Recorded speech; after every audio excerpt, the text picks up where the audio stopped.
meeting တွေလုပ်တိုင်း cable ကြိုးတွေရှုပ်ရှက်ခတ်ပြီးအချိန်ကုန်နေရတာကိုစိတ်ညစ်နေပြီလားဒါဆိုရင်တော့တင့်ရဲ့အစည်းအဝေးတွေကိုလွယ်လွယ်ကူကူမြန်ဆန်စေမယ်အကောင်းဆုံးဖြည့်ရှင်းချက်အနေနဲ့ Astro ရဲ့ wireless device နဲ့မိတ်ဆက်ပေးပါစေ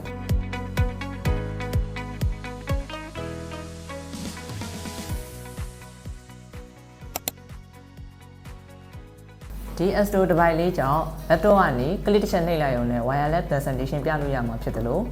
ဒီ Astro wireless device လေးနဲ့ video conferencing လည်းပြုလုပ်လို့ရပါတယ်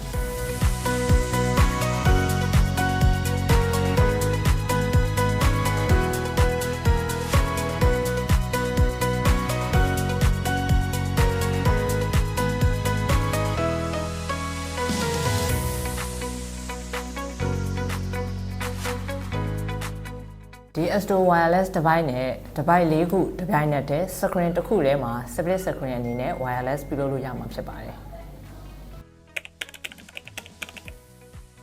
ကိုယ့်ရဲ့ဖုန်းဒါမှမဟုတ် laptop ကနေပဲ presentation ကိုလွယ်လွယ်ကူကူကြည့်ရှုနိုင်ပါတယ်ရှင် Astro wireless device ကြောင့် TV နဲ့အဝေးမှာထိုင်နေရလို့သိချင်မမြင်ရမှာကိုလည်းလုံးဝစိတ်ပူစရာမလိုတော့ wireless video conferencing မှာပြုလုပ်နိုင်တာကြောင့် team တစ်ခုလုံးအလုပ်လုပ်ရပုံမလွယ်ကူပြီးတော့ productive ပိုဖြစ်လာတယ်ဒီ Astro wireless device လေးကြောင့် remote view အနေနဲ့ပေါ့ကျွန်တော် share လိုက်တဲ့ content တွေကိုအခုလိုပုံစံမျိုး display 19ခုထိတစ်ပြိုင်နက်တည်းပြသနိုင်မှာဖြစ်တယ်ဒီလိုအကောင်းဆုံး function တွေပါတဲ့ Astro ရဲ့ wireless device ကိုအသုံးပြုပြီးသင်ရဲ့ meeting room ကိုပုံမမြန်ဆန်ထိအောင်အခုပဲပြောင်းလဲလိုက်ပါ